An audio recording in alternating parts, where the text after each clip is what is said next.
Halo Sobat Cek Fakta, kembali lagi di kanal yang bukan hanya bahas skor, tapi membedah performa sampai ke detail terkecil. Di video kali ini, kita akan membongkar penampilan Timnas Indonesia U23 ketika menang tipis 1-0 atas Filipina. Kemenangan memang diraih, tapi ada sinyal lampu kuning di lini depan Garuda Muda.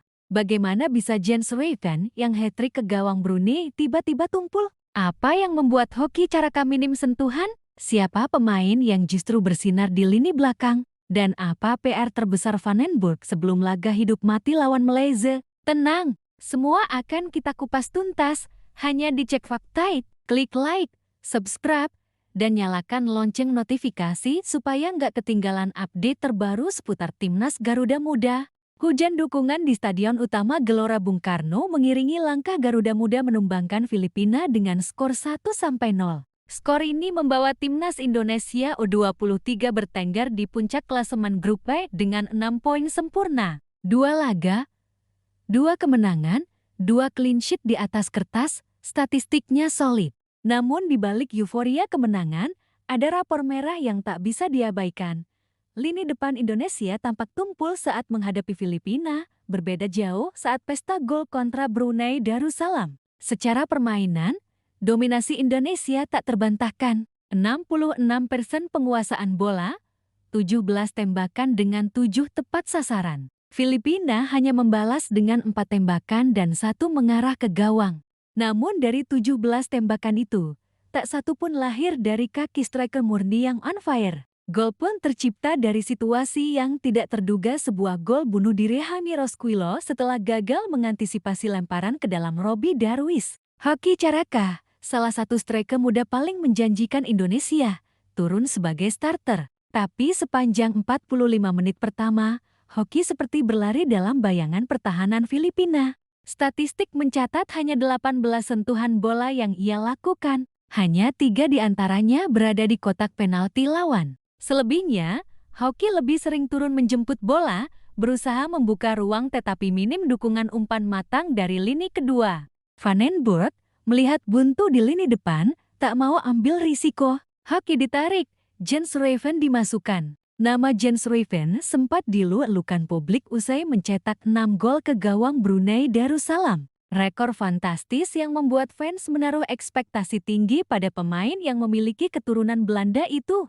Tapi malam itu di GBK, Jens Ruijten kesulitan menembus rapatnya tembok Filipina. 18 sentuhan, 5 diantaranya di kotak penalti, sisanya ia terisolasi, terjebak dalam penjagaan ketat. Beberapa kali crossing diarahkan ke Ruijten, tetapi tak satu pun berbuah ancaman serius. Kombinasi Ruijten dengan pemain sayap juga tidak cair. Sebagai target man, Ruijten justru terputus dari arus bola yang seharusnya menopang insting golnya. Hasilnya, Ruijten mencatat rating terendah di antara skuad Garuda Muda malam itu. Sinyal alarm untuk Van den Burg. Apa yang salah? Pertama, Filipina datang dengan skema bertahan super rapat. Mereka bermain dengan blok menengah, menutup jalur umpan, menekan winger Indonesia agar tak leluasa melepaskan crossing. Kedua, variasi serangan Garuda Muda tampak monoton. Sisi sayap terlalu sering menjadi jalur serangan, sementara umpan terobosan dari lini tengah jarang muncul. Tanpa suplai bola yang matang, striker sekelas Hoki atau Ruijten tak ubahnya penonton di depan gawang lawan. Di sisi lain, pujian patut diberikan untuk barisan pertahanan. Kade Arel tampil kompak memimpin lini belakang. Muhammad Ardiansyah di bawah Mister lagi-lagi tak terbendung. Clean sheet kedua berturut-turut menjadi bukti bahwa pertahanan Indonesia semakin solid. Ardiansyah bahkan hanya mencatatkan 33 sentuhan bola menurun dari laga pertama, pertanda minimnya ancaman ke gawang. Artinya, pressing dan antisipasi barisan belakang bekerja maksimal. Disiplin Garuda Muda juga patut diacungi jempol. Dari 2 laga, tak satu pun kartu kuning tercatat, meski tensi laga cukup panas. Sebuah modal mental yang sangat berharga. Dengan hasil ini, Timnas Indonesia U23 hanya butuh hasil imbang melawan Malaysia untuk lolos sebagai juara grup. Tapi Van den Burg tentu tak mau sekadar imbang, kemenangan akan menjauhkan hitung-hitungan rumit. Dan disinilah PR besar menanti. Bagaimana membangkitkan lini serang? Hoki perlu menemukan timing lari ke kotak penalti. Jens Raven butuh suplai bola ideal, entah dari sayap, cutback, atau bola lambung terukur.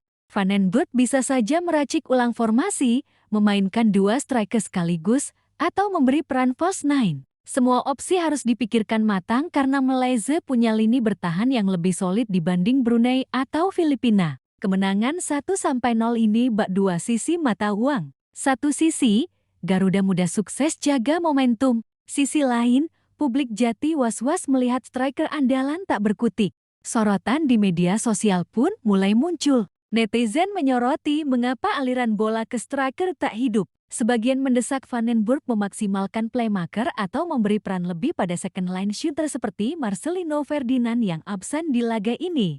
Bagaimanapun, turnamen tak bisa menunggu. Jika tumpulnya serangan tak segera diasah, Malaysia bisa jeti sandungan yang menyakitkan. Waktu mepet, Van den Burg dan tim pelatih jelas tak bisa merevolusi skema hanya dalam 2 hari. Namun beberapa solusi cepat bisa diterapkan.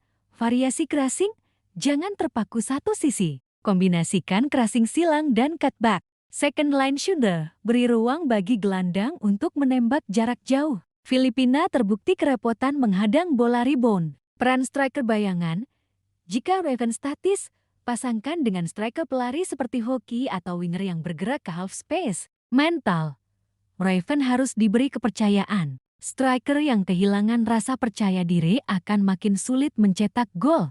Garuda Muda akan menghadapi Malaysia pada 21 Juli mendatang. Laga ini akan menentukan siapa yang keluar sebagai raja grup A. Malaysia, rival tradisional Indonesia, selalu punya motivasi ganda saat bertemu Garuda. Dan satu hal pasti, jangan berharap gol bunuh diri datang 2 kali. Striker Garuda Muda harus membuka keran gol mereka sendiri. Karena di babak gugur nanti, satu peluang emas bisa jadi pembeda antara lolos atau pulang lebih cepat.